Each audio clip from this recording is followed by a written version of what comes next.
Hi friends, आपण बनवत आहोत कैरीची भाजी। कैरी छान धुवून घेतलेली आहे, त्याचे छोटे छोटे काप केलेले आहेत। त्यामध्ये असं कोई निघलेली आहे, ती बाजूला काढलेली आहे।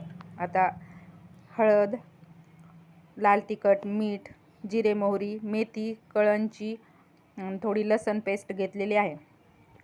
गूळ घेतलेला आहे वाटीमध्ये। आता याला तेल गरम करून त्यामध्ये जिरे मोहरी आणि मेथी आणि कळंची परतून घेतलेली आहे। छान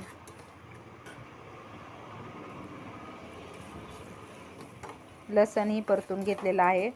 त्यामध्ये कैरीचे काप घालून घेऊ।